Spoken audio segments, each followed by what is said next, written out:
Hello दोस्तों, मेरा नाम है अंकित और स्वागत करता हूं आपका मैकेनिकल गुरु यूट्यूब चैनल पर। आज हमारे साथ है दिनेश देवांगन सर। दिनेश देवांगन सर मेरे साथ अथेना छत्तीसगढ़ पावर प्लांट में थे। बेसिकली मेरे सीनियर थे। मैं अथेना छत्तीसगढ़ पावर में दिनेश देवांगन सर के अंडर में था। प्लांट छूटने के बाद मैंने मैकेनिकल गुरु चैनल चालू कर लिया और दिनेश देवांगन सर है अभी हीरा फेरो एलाइंस में। दिनेश देवांगन सर अभी हीरा फेरो अलायंस में सेफ्टी ऑफिसर हैं और आज हम दिनेश देवांगन सर से ही बात करेंगे। तो चलिए आगे बढ़ते हैं। दिनेश देवांगन सर से हम बात करते हैं। तो दिनेश देवांगन सर बताइए आप। हेलो दोस्तों, हाउ आर यू। मेरा नाम दिनेश देवांगन है। मैं हीरा फेरो अलायंस में सेफ्टी इंचार्ज हूँ और मेरा अभी तक के करियर रहा है 18 साल तक के। मैंने अभी तक के मेरे वर्किंग हो गई है और मैं इसके पहले बॉयलर मैकेनिकल में था, मैं अल्ट्राटेक सीमेंट में। और सबसे पहले मैं एल में था। एल से वो अल्ट्राटेक हुई। अल्ट्राटेक ज्वाइन करने के बाद सर कोई डीजल वाला आप बताएं कि मेरे को एक बार, क्या डीजल प्लांट उसकी कहानी बताइए। हाँ, जो मैं न्यू ज्वाइनिंग किया तो मैं एल में डीजी होते हैं। डीजी का मतलब होता है डीजल जनरेटर।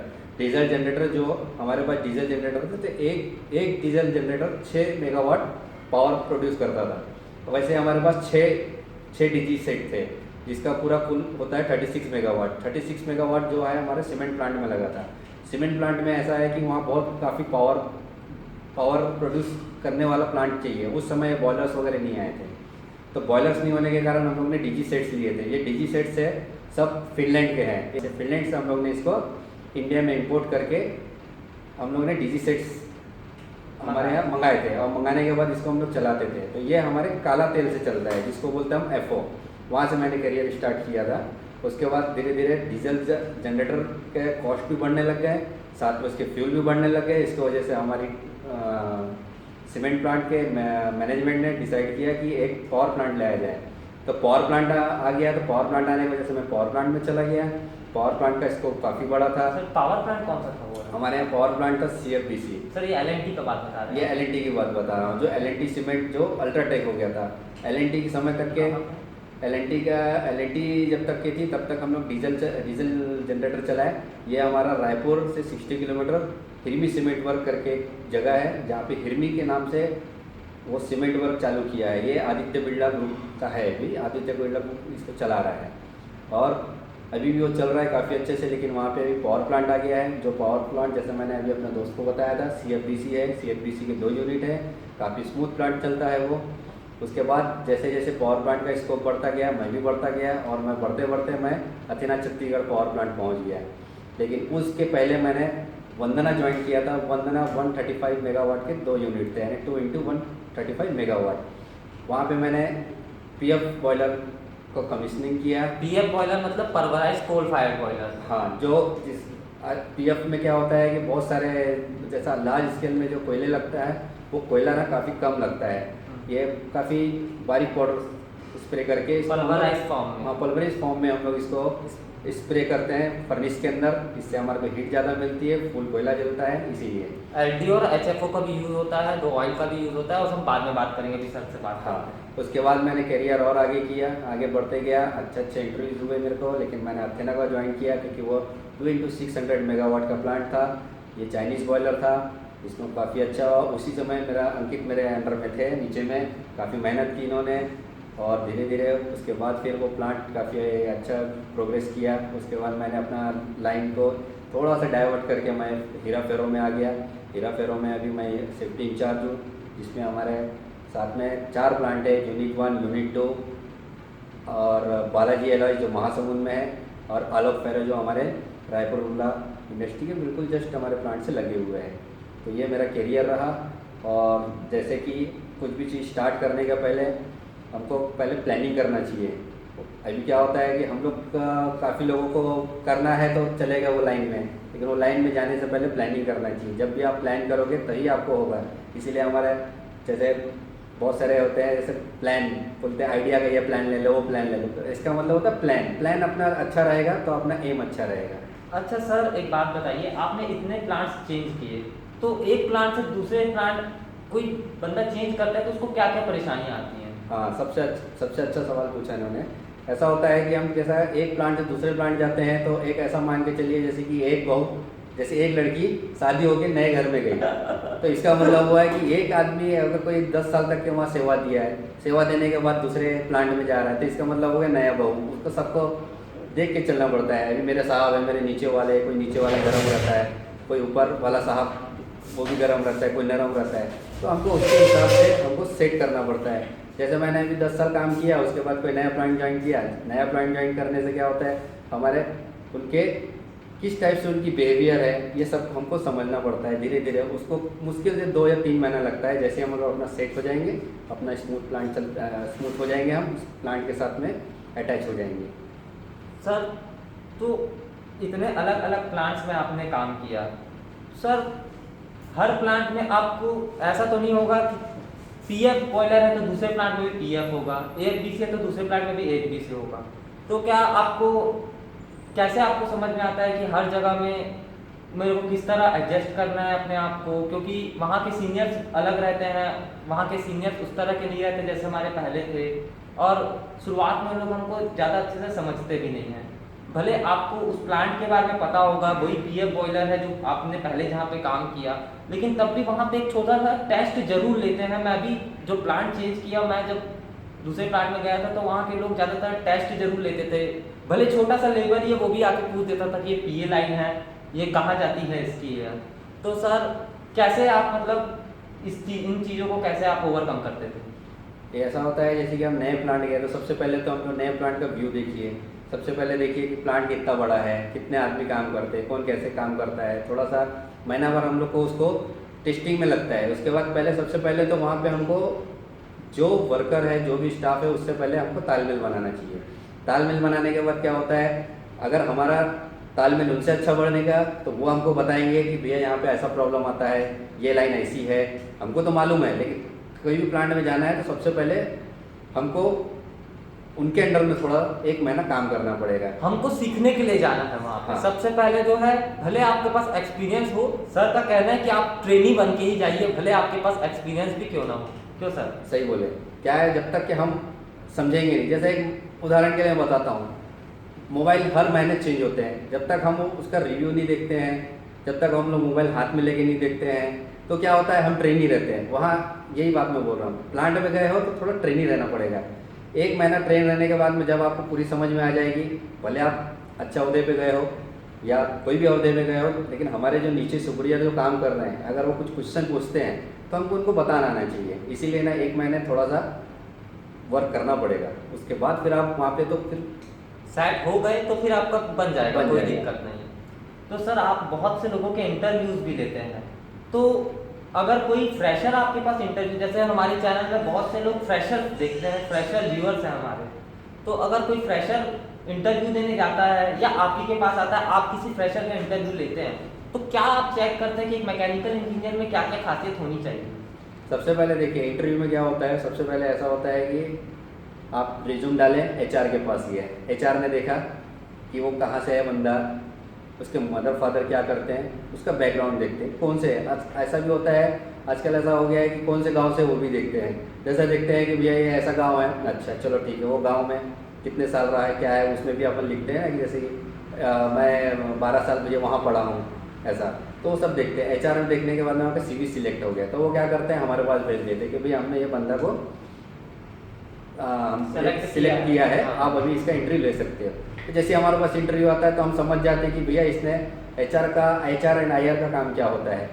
उनको अगर मान लीजिए आप हमारे यहाँ भर्ती हो गए और आपने कुछ गलत काम कर दिया, तो कहाँ जाएंगे ढूंढने, तो वो ना सीवी में सब चीज़ लिखा रहता है। आप कुछ क्लियर करते हैं, फाइल बनती है, जो फाइल में जो सब कुछ लिखा रहता है। उसके बाद तो आपकी जो बोलना चाहिए, आपने जो पढ़ाई किया, वो पढ़ाई के बारे में हम लोग जैसा फ्रेशर रहता है उसको वही पूछते हैं।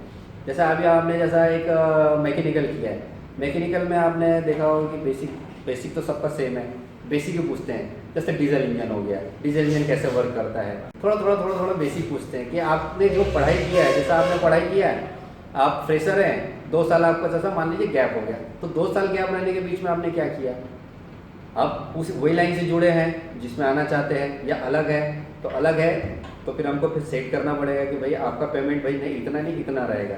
अगर आप वही लाइन से कंप्लीट करते रहे तो आपका एक्सपीरियंस हो गया। जैसे आपने मैकेनिकल में काम किया, स्टार्टिंग में आपको मान लीजिए एक ऑटोमोबाइल में बहुत अच्छा स्कोप था आपको, ऑटोमोबाइल छोड़ दिया, अरे नहीं यार अब आईटी में चले जाता हूँ, आईटी में चले गए, आपका जो लाइन है ना वो चेंज हो जाता है। तो कहने का मतलब जो सीधी लाइन में आ रहा है ना, जैसा बोलते हैं ना टिकट लेते समय सीधी लाइन में आओगे तो आपका नंबर बहुत जल्दी लगेगा। अगर आप जाके टेढ़ी लाइन से जाओगे वो आपको बोलेगा अरे यार उधर जा, अरे यार उधर जा। कहने का मतलब आप वही हम लोग देखते हैं कि आप अगर सही वे से आ रहे हो, सही एक्सपीरियंस है तो आपका दिमाग भी उस समय ज़्यादा चलेगा। नहीं तो ऐसा होता है कि जो मैं आपको काम बताऊंगा आपको काम समझ में नहीं आएगा। एग्जाम्पल से जैसे मैं आपको बताता हूँ कि मान लीजिए सर ने पूछा कि आपका फेवरेट सब्जेक्ट क्या है। सब्जेक्ट क्या है? अब आप पावर प्लांट का इंटरव्यू देने आए हैं और आप बोल दें कि ऑटोमोबाइल मेरा फेवरेट फेवरेट है, तो वहाँ पे सिलेक्शन होने थोड़ा मुश्किल हो जाएगा, क्यों सर? हाँ, यही बात है। तो इसीलिए क्या है एचआर वाले भी देखते हैं कि ये किस लाइन से चलते आ रहा है, इसका कहाँ का एक्सपीरियंस है। अगर आपने एक्सपीरियंस लिख दिया मैं यहाँ किया वहाँ किया ये किया वो किया, वैसा नहीं चलता। आप जैसा पावर प्लांट में है, पावर प्लांट में आना चाहते हैं तो भाइयों आपको अगर सही नॉलेज है, आपने भले काम नहीं किया है, आप इंटरव्यू देने आओगे, बेसिक क्वेश्चन पूछा जाएगा तो सामने वाला बोलेगा कि भाई हाँ ये आदमी कर सकता है, आगे आगे बढ़ सकता है। तो सर पावर प्लांट में आने के लिए क्या एनपीटीआई होने का एनपीटीआई करना जरूरी है, इंजीनियरिंग करना जरूरी है क्या आपके हिसाब से? क्या आप यहाँ तक पहुँचे हैं तो उसके लिए क्या एक इंजीनियरिंग की डिग्री वैल्यू रखती है क्या, कि सिर्फ मेहनत के दम पे भी कोई आपके लेवल तक पहुँच सकता है? पहुँच सकता है, मेहनत ही सबसे बड़ा ये है। जैसा आप जैसा मेहनत करोगे वैसा आगे बढ़ोगे। एनपीटीआई ये सब जितने भी कोर्सेज है हम उसको पढ़ते हैं, लेकिन जब प्रैक्टिकली जब करने जाते हैं तो प्रैक्टिकली ना काफ़ी कुछ प्रॉब्लम्स आते हैं। आप वहाँ पे पढ़ाई में क्या होता है, जैसे कोर्सेज होते हैं, कोर्सेज में आपको बढ़िया सब कुछ बताया जाएगा। जैसे एनपीटीआई का इन्होंने नाम लिया, एनपीटीआई में आपको वो पावर प्लांट के बारे में बताएगा, हर स्कीम चीज़ ट्रेसिंग जो भी है, हाँ, प्रोटेक्शन से जैसे लेआउट्स हो गए और साथ में आपको ईएसपी के बारे में सबके बारे में बताएगा, सब चीज़ आपको है, आपको डेमो दिखाएगा। लेकिन जो प्रैक्टिकल होता है, जैसा मान लीजिए एक आदमी एनपीटीआई करके आ रहा है और 2 साल एनपीटीआई 1 साल एनपीटीआई किया है, या एक बंदा डायरेक्ट पावर प्लांट में 1 साल तक काम करते आ रहा है, एनपीटीआई का जरूर नॉलेज उसका बड़ा रहेगा, उसकी नॉलेज अच्छी रहेगी, लेकिन ये प्रैक्टिकल जो करके आया रहेगा उसकी खूबी अलग रहेगी, क्योंकि उसने बहुत मेहनत किया है, 8-8 घंटा 12-12 घंटा उसने काम किया है और उसने देखा हुआ है प्रॉब्लम्स, इसीलिए वो आगे बढ़ता है। ऐसे सब चीज़ दोनों अपनी जगह में दोनों अलग अलग है।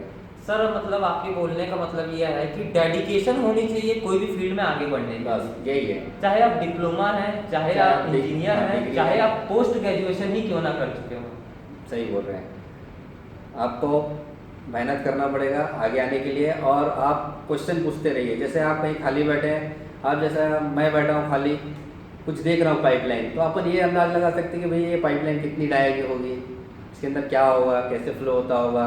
अभी जैसा एक पाइपलाइन है, कभी कभी क्या होता है पाइपलाइन ठंडी में सुगड़ती है, गर्मी में बढ़ती है, तो इसका एक्सपेंशन जो बोलते हैं इसको एक्सपेंशन बोलते हैं। एक्सपेंशन क्या होता है उसके बारे में अपन सोचेंगे, जैसा जैसा हम लोग सोचेंगे तो अपन जनरली क्या होता है आप वो फील्ड में जाओगे तो ही आपको पता चलेगा।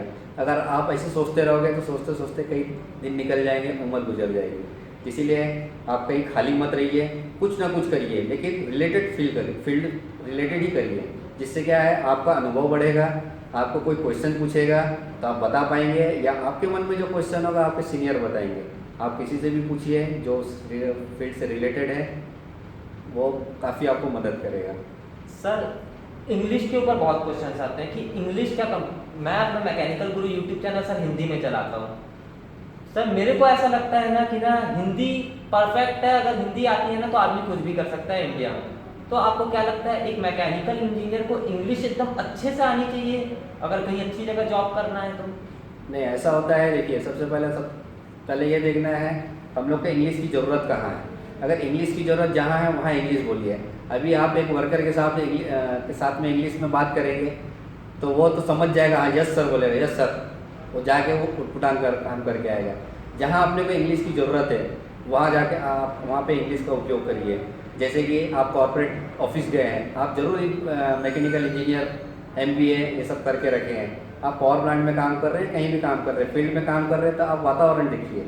सबसे पहले वातावरण अगर आपका हिंदी है तो बढ़िया हिंदी बोलिए।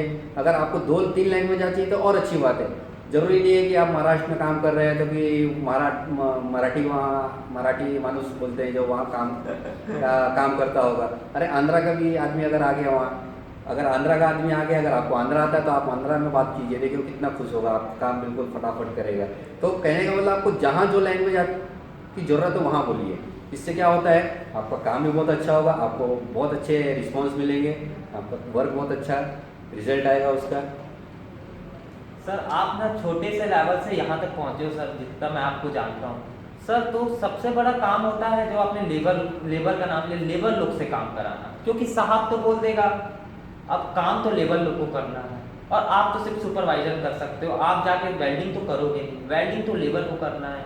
या कुछ चीज़ का इरेक्शन हो रहा है तो वह क्रेन ऑपरेटर करेगा, वहाँ पे जो भी बंदा लेबर लोग लगेंगे वो वहाँ पे रहेंगे, फोरमैन वगैरह। तो सर उन लोग से काम निकलवाना, कैसे काम निकलवाया जाता है, या क्या तरीके हैं जिससे कोई नया बंदा कोई प्लांट में गया है, उसको नई नई फील्ड में भेजा गया है, तो वो कैसे अच्छे तरीके से लेबर लोग के साथ कैसे कम्युनिकेट कर सके, अपना काम कैसे निकलवा सके। बहुत अच्छा, बहुत अच्छा। जैसा इन्होंने मेरे साथ अथेना में काम किया है तो इनको काफ़ी अच्छा एक्सपीरियंस है कि हम लोग को किसी से काम कैसे लेना है। अभी जैसे इन्होंने एक बात बताया, वर्कर, हर आदमी वर्कर होता है। जैसे आज एक हमारा मैनेजर भी है, वो भी एक वर्कर है, लेकिन अलग अलग फील्ड में अलग अलग। वो अपना वर्क किया, उसका हो गया, उसके बाद में इसने नीचे वाले को बताया, वो भी एक वर्कर है, वो अपने नीचे। अब भाई बाद में जो अपने हाथों से काम करना है वो एक वर्कर होता है। क्या होता है, जो मैनेजर अपने दिमाग से बता दिया प्लानिंग ये है, सुपरवाइजर को बता दिया, सुपरवाइजर फिर क्या करेगा, लेबर को बताएगा। तो लेबर का ना सबसे पहले तो हमको मूड देखना पड़ता है कोई भी काम करने के पहले, कि उसका क्या मूड है, वो कर सकता है कि नहीं, क्या उसको क्या तकलीफ आएगी, या क्या चीज़ जुगाड़ लगेगा, ये सब हमको उसको पूछना पड़ेगा पहले। कभी कभी क्या होता है, वर्कर काम करने के लिए, भाई मैं आज काम नहीं करूँगा तो मेरी तो दिहाड़ी पकेगी नहीं। तो ऐसे इसमें क्या है, उसको पहले समझना चाहिए। कोई भी काम करने के पहले उनको प्लानिंग बताओ, अगर वो हाँ बोलते तभी कराओ। तो क्या होता है, जैसा मैं सेफ्टी देख रहा हूँ, मैं जैसा यहाँ पे हीरा फेरोलाइज में, तो मैं सभी को बोलता हूँ। जैसा एक उदाहरण मैं बताता हूँ, अपने घर में अगर किसी को चाय बनाने बोलना है, जैसा आज मेरा तबीयत खराब है, चाय बना दे, तो चाय बनाने के लिए पहले इसका मूड देखना पड़ता है। तो ये घर की बात हो गई। रही प्लांट की बात, प्लांट में क्या होता है, छोटी गलती भी ना बहुत बड़ी सजा हो जाती है उसके लिए। जैसा एक वर्कर का कुछ हो गया तो उसकी फैमिली, बाद में प्लांट, बाद में आजू बाजू के वातावरण सब खराब हो जाता है, माहौल गर्म हो जाता है। इसीलिए ना कोई भी कभी कभी तो इंजीनियर और सेफ्टी ऑफिसर्स को भागना भी पड़ता है प्लांट में। कभी ऐसा लेबर लोग दौड़ा देते हैं। हाँ, जैसा आज जैसा मान लो कोई लेबर को मैंने ज़बरदस्ती काम करवा दिया, वो तो एक मन में रखेगा ना, ठीक है मैं देखता हूँ बाद में। तो ये सब चीज़ें है ना, जैसे जैसे आप फील्ड में आओगे तो आपको, जैसा मैं बोला ना कि 1 महीना बाद ट्रेनिंग रहना पड़ेगा, कोई भी प्लांट में जाओगे, नए प्लांट में, तो यही सब भापना है कि भैया किसका कैसा मिजाज है, किससे कैसे काम लेना है, ये बहुत ज़रूरी है। जैसे हम जैसे रोड में जाते हैं तो एक ऑटो वाला देखे अगर लहराता हुआ आ रहा है तो अपन उसको कभी हाथ नहीं देंगे कि भैया मेरे को वहाँ छोड़ दो करके, है ना। तो इसीलिए क्या है कि हमको दूर से पहले भापना पड़ेगा कोई भी चीज़ को, ये सब करने के लिए। तो सर हीरा फेरोलाइज में आप सेफ्टी ऑफिसर हैं, क्या क्या सेफ्टी देखते हैं सर हीरा फेरोलाइज में आप? हीरा फेरोलाइज में सेफ्टी देखने के लिए सबसे पहले तो हमारे जो ट्रक्स अंदर आते जाते हैं उनको देखना है, लेबर को देखना है, उसके बाद में जो लेबर्स काम कर रहे हैं उनकी इक्विपमेंट देखना है, उनके जो पीपीज बोलते हैं पर्सनल प्रोटेक्टिव इक्विपमेंट है वो सब देखना है कि किस टाइप के हैं। ये सब तो मैं ही चूज़ करता हूँ कि किस टाइप के पीपीज आना चाहिए, कौन से क्वालिटी के आने चाहिए, किस समय में कौन सा चीज़ यूज़ करना चाहिए। हॉट जोन है तो हॉट जोन में क्या अपने वो प्रिकॉशन लेना है, और जगह जगह में मोटिवेशन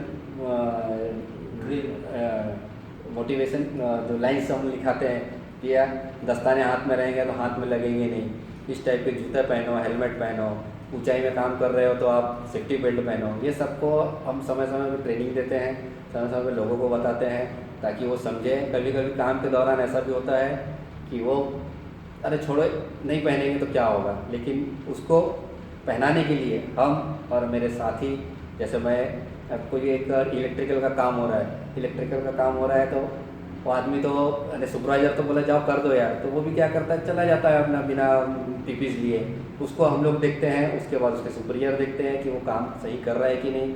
छोटी सी घटना भी बहुत बड़ी विकराल रूप ले लेता है, इसीलिए हम लोग को समय समय पे देखते रहना पड़ता है।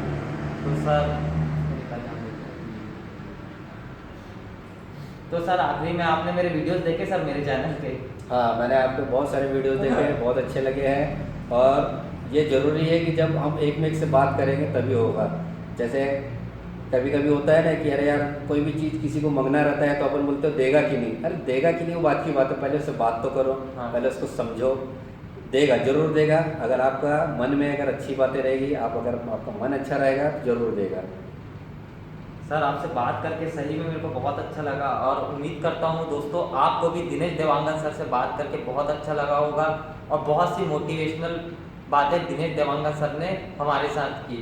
मुझे उम्मीद है कि आपको ये वीडियो पसंद आया होगा। अगर पसंद आया तो ज़रूर इस वीडियो को लाइक कीजिए, इस वीडियो को शेयर कीजिए और मैकेनिकल गुरु यूट्यूब चैनल को अभी तक आपने सब्सक्राइब नहीं किया है तो सब्सक्राइब कर लीजिए, क्योंकि मैं आपके लिए रोज़ ऐसी अच्छी अच्छी वीडियोज़ लेके आता रहता हूँ और कोशिश करूंगा कि दिनेश देवांगन सर के साथ एक बार और हम ऐसी अच्छी बातें करें। जय जवान जय किसान।